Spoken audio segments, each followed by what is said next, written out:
What is up, Internet? It's your boy Tanku, and today I'm gonna talk about an anime I'm really excited to talk about. It's about 2 years old, but it's a really good one. So before we get started, go ahead and sub to the channel. Hit me up on the Twitter, Facebook, Instagram. Like those videos. And with all that said, guys, let's jump right into it.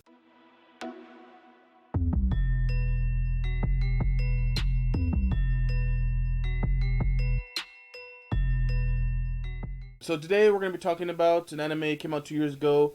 It is Irozuku Sekai no Ashita Kara, or in the U.S., it's Iroduku, The World in Colors. I'm just gonna flat out say it. This anime is beautiful. It is probably one of the best animated animes I've seen in a very, very, very long time.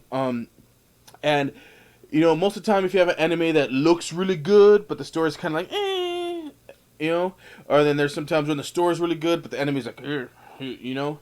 Um, I like the story in this one, and I like the way it's animated. It's wholesome, it's heartwarming, it's bittersweet. It'll make you feel things, even though you don't want to feel things, But it does its job. It moves the soul, it moves the heart, and does its job of telling the story and making it heartwarming and bittersweet and happy-ish, at the same time. So basically, you have our main character, Hitomi. And Hitomi is in the future, way into the future. It's like 2078 or something like that. And she comes from a family of mages, because, let's see here, there's magic in this world. So she comes from a family of mages, but she's colorblind. And there's beautiful colors all around her. She just can't see any of it because she's colorblind. And she really doesn't like magic that much because she thinks magic took away her mother and stuff like that. And the only thing that she can remember is when she was little, there was a children's book that she read, and that's the only time she was ever able to see colors. And she was raised by her grandma, Kohaku, and she doesn't have any friends. She doesn't like hanging out with her girls at her school. She doesn't talk to anybody. She's a very much a loner because she's colorblind. She feels isolated from the world, and it's tough on her. You can see her. You feel for her right from the beginning because you're just like, wow, that's a tough go. So, anyways, it's during a festival, and her grandma walks up to her at the meeting place because they're supposed to go to the festival together, and her grandma hands her this like orb-looking thing, and she says, "Good luck when you get there. Find me." And she's like, "What the heck are you talking about?" And she just gets sent back to the past. She gets sent back to 2018, which is when this anime actually came out. So she gets sent back to 2018, and she goes to the magic shop where she's always lived, because it's in the same town, just sent back in time. And she meets some of her ancestors, her great grandma and her great great great grandma, and they can tell right off the bat that she's actually of their bloodline. And she's like, okay, well, Kwaku isn't here; she's studying abroad, and so. She's not really here to, and I don't know why she sent you back to find her, but she's not here right now.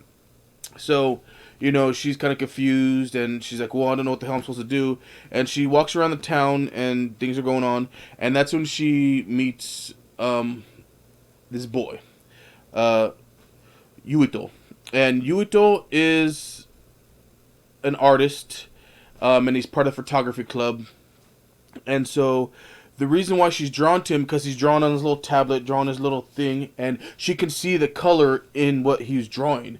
Like it's the only time the only ever time she could ever see color is that children's book back in the day, but she can actually see the color when he's drawing. So she just kind of goes to him, and it's like, oh, that's, their first interaction's not the greatest, but he's a really nice guy. He befriends her, stuff like that, and she kind of becomes intrigued with him, and that's when you meet the rest of the photography club.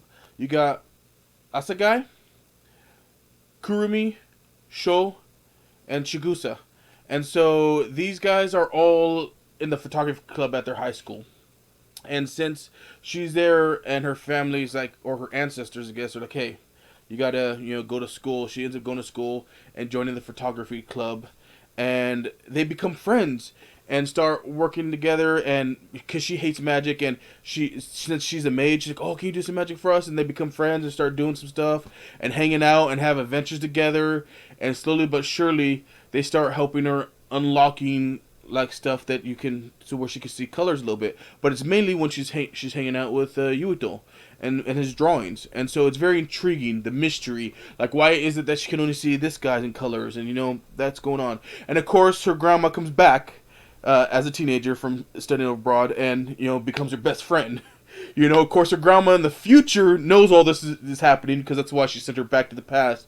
So it's one of those things, like she sent her back to the past to have stuff that knows that goes on in the future. It's a really interesting storyline, but about her opening up to people, opening up to the photography group, having adventures with them, slowly being able to see colors from Yuito, and her relationship with her teenage grandmother, because it's the same age at this point, and how they bond and stuff.